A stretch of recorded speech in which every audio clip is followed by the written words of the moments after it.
Greetings, unsettled souls. We are here, Olof from Enforcer. Welcome to the Looneybin.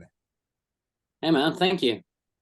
I'm looking over the new CD. It was sent to me for this interview, and I had said that I plan on, I guess I should say, I plan on putting this in the article that I plan to submit. For those of you that want to find it, it will be at blastingnews.com. A lot of people would say that the music has influences from a lot of different places, but to me, it almost sounds like you tried to reimagine what it would be like if influences that you've always enjoyed were actually in Enforcer. What do you think of that being kind of an analysis of the sound? It doesn't sound so much like other ideas that you guys have taken as it is that other ideas that should have always been there. Yeah, I mean, I try to like put an original touch on everything I do, and I'm not trying at all to recreate something that's already been done before.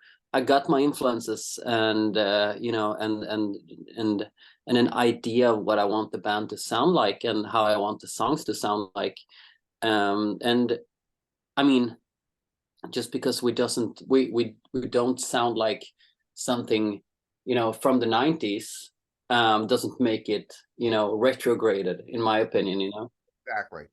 Yeah. And I thought that one of the standouts was the production, because it's not, like you said, it's not produced to sound so mechanized, which is the problem with what I think a lot of the problem is with the albums that come out. They lose a lot of that raw punch that you get from actual instrumentation. How did you guys support this to get that? No, that's really important to me too, to actually make an album that sounds like humans are playing it. And that's in contrast to like close to everyone else like today who's relying way too much on technology. How did you guys produce it using the older gear, or did you just use technology to bring that sound No, out? I mean, we used some like analog gear, and we recorded in analog fashion, so to speak. I mean, we recorded on tape first before we transferred it to like at least the drum tapes before we transferred it to like a digital workstation. But I mean, the essence is not in how you record it. It's rather, I think, in how you approach the music.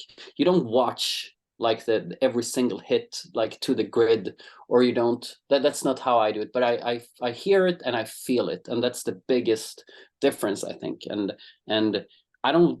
Everything doesn't have to be like perfectly perfect. It just has to have like a good vibe, you know, a good drive to it. Friends and inmates, you're really going to want to check the CD out. It's nostalgia. It is, like I said, it's a breath of fresh air for people who are listening and tired of saying that all the music sounds the same, regardless of what genre it is. This CD brings it back to sort of the way it's supposed to be. And Coming Alive, I made notes on some of the songs as they came up. I absolutely love the scream intro and the drum sound, the whole way the drums just charge in, kind of like early speed metal. How did that song come to be, and different things about it? Like, I think it came to be like I had already finished like the mix and the master and everything for all the songs. We were just missing a song that I thought could be a lead single, because we had already like previously released 2 songs as singles, like between albums, so none of those songs would work for that purpose.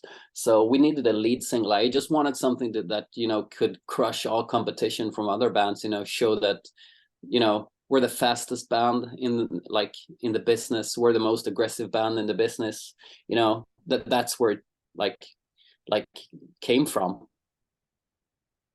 I've also noticed in Kiss of Death, the intro bursts into a part that sounds I don't even know how to describe it. It's got the it's real riff oriented, but it's got some of the best guitar work in the entire CD, friends, especially the harmony parts that kick in there's a harmony part on the guitars right before the last verse comes in, and it carries right into the next verse. Absolutely love that song. Thank You guys, you. what do you guys plan on doing? Is that going to be one of the singles, or is that done live? I think, yeah, I mean, I think we already like the singles. You kind of in today's in how you market music today, you kind of publish singles as teasers for albums. So in terms of singles, I mean, everything's released already and the album's released already. So there's not much use to release a single or anything, because everything has a certain you know potential to get viral, and once it's released, all that momentum is kind of gone. So there won't be any more videos or any more stuff like that, because the momentum of the release is already gone. But yeah. Nostalgia also. I love the acoustic guitars on that, and the feel of it, where it's not just a name, you actually feel the name in that song. Did you have anything in mind when you had written it? Yeah, I mean, I think music is about evoking emotions eventually, and That if you song take does it something, brilliant. yeah, I mean, and that's you just have to work with the song so that you really feel what I'm saying, and that goes, the music, the atmosphere you build, the lyrics, and how you perform it also. That's it's like so many variables to it. Where are you guys touring? Who are you touring with?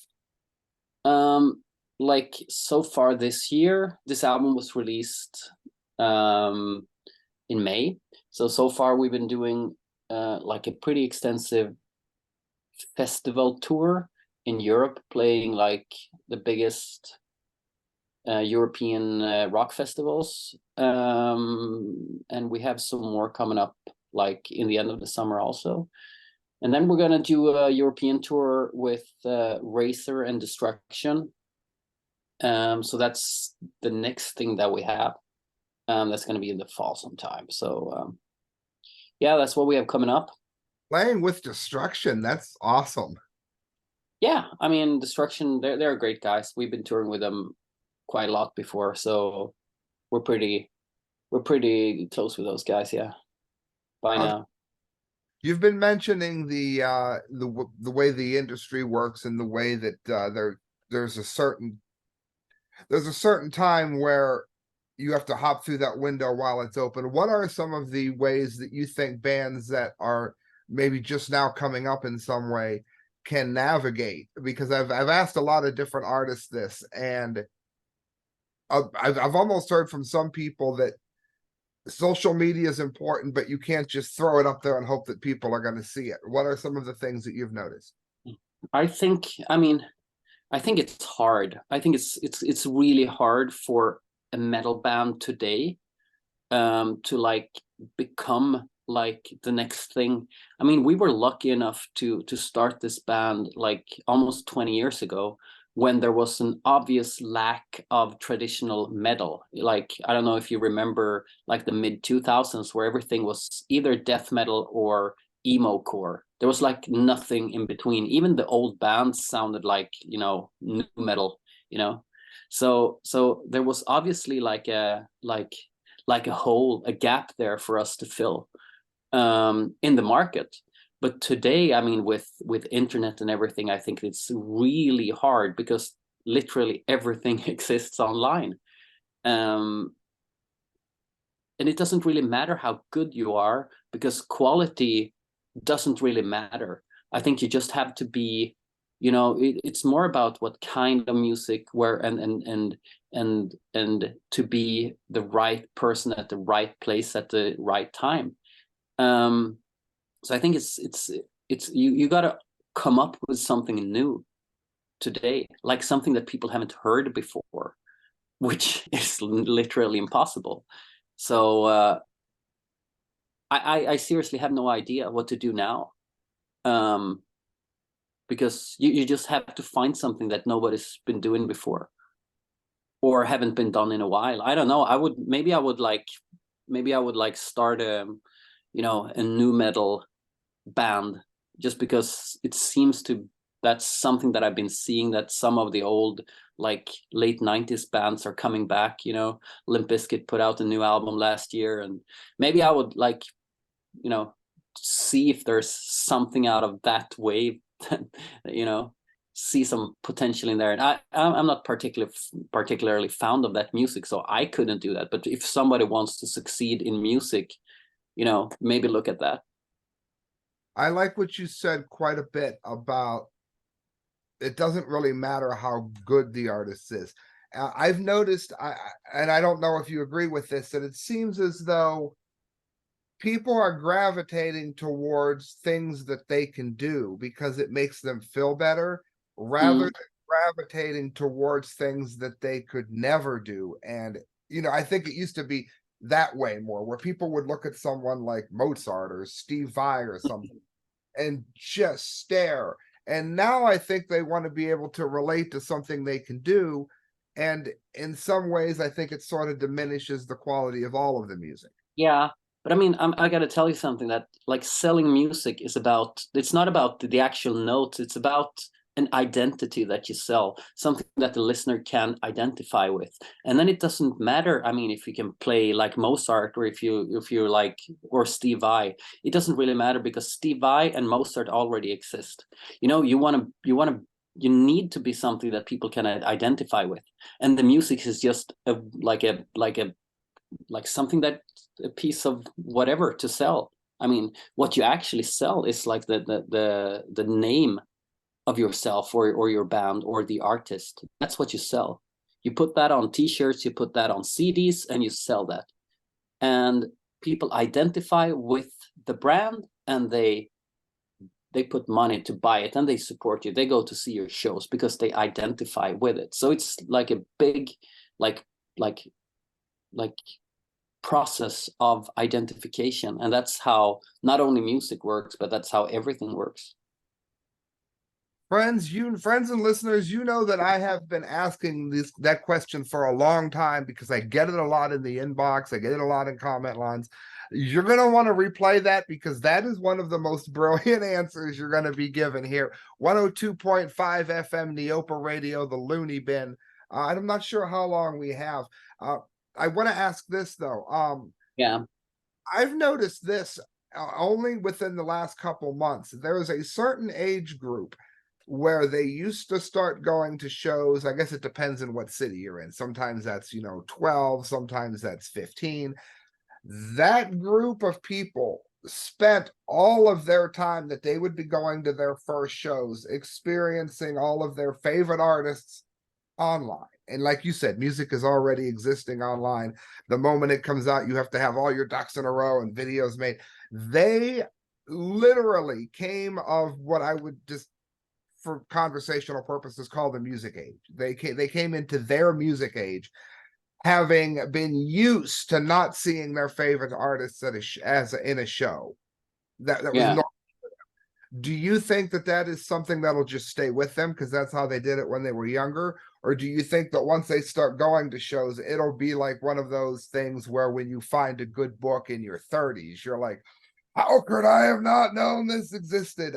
Which do you think it'll be? I'd never thought of that before. The other day I went to a show and I noticed it. Well, I have no idea. Or maybe I don't get the question. If there are usually when people are about, I don't know, 15, 14, yeah, when they first start going to their shows. Some people around that age were in lockdown, and when they would normally be, attending their first concerts. Do you think now that it's opening up again and we are seeing all of the people that would normally be there, or do you think a lot of people are still used to watching it online because that was how they sort of came into age? Oh yeah, gotcha. No, I think live music is it's something special. I never really jumped on that, show streaming trend. I thought that wasn't like, it didn't really do anything really. But it's really not different. Huh? Can you believe it? Bands are selling tickets for that now too. Yeah, well, maybe they are, but I mean, I wouldn't buy a ticket for that. I would never do that. It's like, It's like you go out to see a band, you go there for the atmosphere, you go there to see friends, you go there to see the actual people who perform. If I would, look at something, if I was to check out the band, I could just like listen to a record or put on a live DVD or something. I think that's just like it's yeah. Absolutely. Yeah. I wondered what you had thought, only because I figured now everything's opened up again. And I like to get insight on how their whole experience is from the band side of it. Yeah. Yeah, no, but I mean, everybody's having their opinion. That's just my 2 cents. Very much. I don't know how we're doing on time. My famous last question, I will do it this way. Yeah. I always ask everybody this. What is one thing that you have never been asked in an interview that you're amazed has never come up, or anything that you'd like to say to the world? Well, just like what I like to read, like when I read interviews, or when I listen to interviews, or when I watch interviews, I think that what's interesting to me is not like the questions that everybody asks. It's a little bit more of a personal questions or stuff like that I personally find interesting from other bands, or how certain musicians, try to get into their head more, that's the kind of, questions I find interesting when I consume other interviews. Very much so. Friends, you're listening to 102.5 FM, the Looneybin. Before we leave, would you like to say quickly that you're listening to 102.5 FM? You're listening to 102.5 FM. This is Olof from Enforcer. Check out today's episode. Check out the website. By all means, definitely check out the CD, friends. Do not miss Nostalgia, Kiss of Death, Coming Alive. Just brutal. And I love the warning. The angel of death is coming. Are you afraid of the darkness? It's in the demon. That is just it jumps out of the speakers at you. It really does. Thanks, man. Yeah. Thanks for being on the show, my friend. Good night. God bless. Thank you so much. Take care.